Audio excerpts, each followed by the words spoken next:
Hello students, आज हम class 12 NCERT book का first chapter the lost lesson पढ़ेंगे, जिसे अल्फांस डॉडेट ने लिखा है।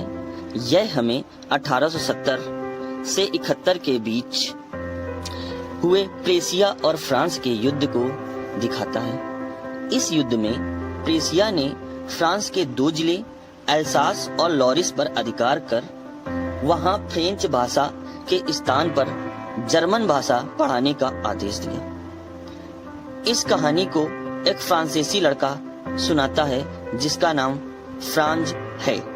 आइए फ्रांज से मिलते हैं। हम फ्रेंज है, मैं फ्रांस का रहने वाला हूँ। मैं उस सुबह स्कूल के लिए देर से निकला।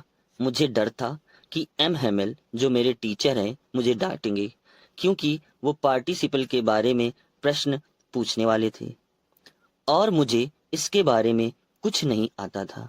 उस दिन मैं अपना पूरा समय घर से बाहर बिताना चाहता था, क्योंकि दिन बहुत गर्म और चमकीला था। जंगल के छोर पर पक्षी चहचहा रहे थे। आरा मशीन के पीछे खुले खेतों में प्रेसिया के सैनिक अभ्यास कर रहे थे। यह पार्टिसिपल के नियमों से ज्यादा आकर्षक थे, लेकिन मुझ में विरोध करने की शक्ति थी और मैं तेजी से स्कूल के लिए चल पड़ा। जब मैं सभागार के पास से गुजरा तो सूचना पट के सामने भीड़ थी। पिछले 2 वर्षों से इस सूचना पट से बुरी खबरें मिल रही थी, जैसे युद्धों के समाचार, सेना में भर्ती के कानूनी आदेश संबंधी समाचार, सेना अधिकारी के आदेशों से संबंधी समाचार।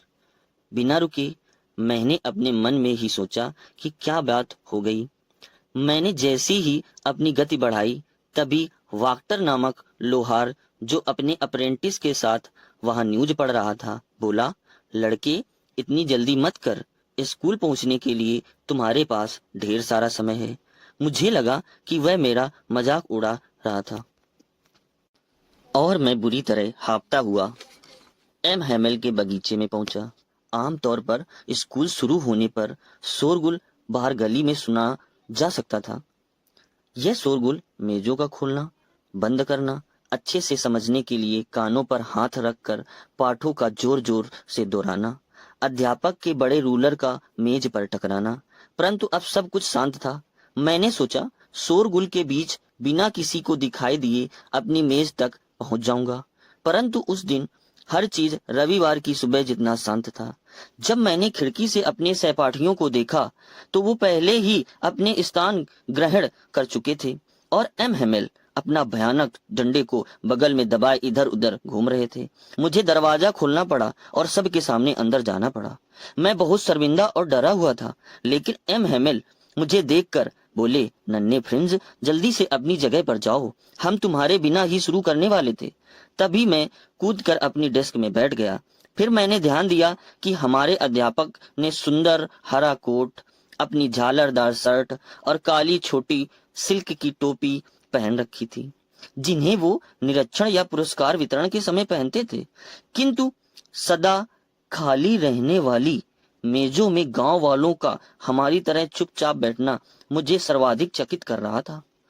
अपना तिकोना टोप पहने बूढ़ा भूतपूर्व मेयर, भूतपूर्व पोस्टमास्टर और इनके अलावा कई लोग बैठे थे। सभी दुखी दिखाई दे रहे थे और बूढ़ा व्यक्ति पुरानी वर्णमाला की पुस्तक लाया था, जिसके पेज पलटने के कारण गंदे हो रहे थे।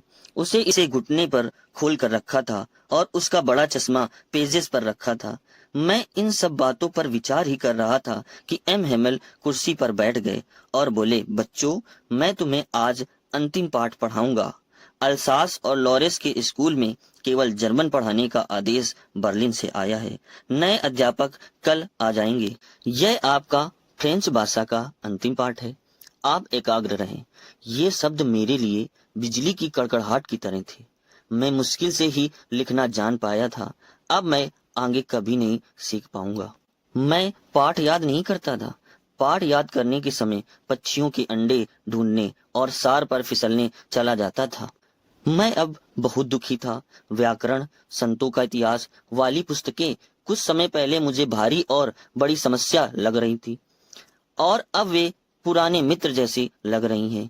अब मैं इन्हें त्याग नहीं सकता हूँ और एम हेमल से कभी नहीं मिल पाऊं। उनके डंडे को भूलकर मुझे उनके बारे में दुख हो रहा था।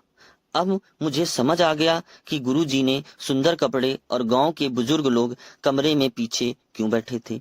गांववासी हमारे अध्यापक की 40 वर्ष की निष्ठापूर्ण सेवा के लिए धन्यवाद देने आए थे। मैं इन सब बातों के बारे में सोच रहा था, तब मैंने अपने नाम को पुकारा जाते हुए सुना। अब बोलने की मेरी बारी थी। मैं बिना गलती के पार्टिसिपल के भयानक नियमों को जोर जोर सुनाने के लिए तैयार था, लेकिन मैं पहले शब्द में ही उलझ गया और मेज पकड़कर खड़ा रहा। मुझ में ऊपर की ओर देखने की हिम्मत नहीं थी।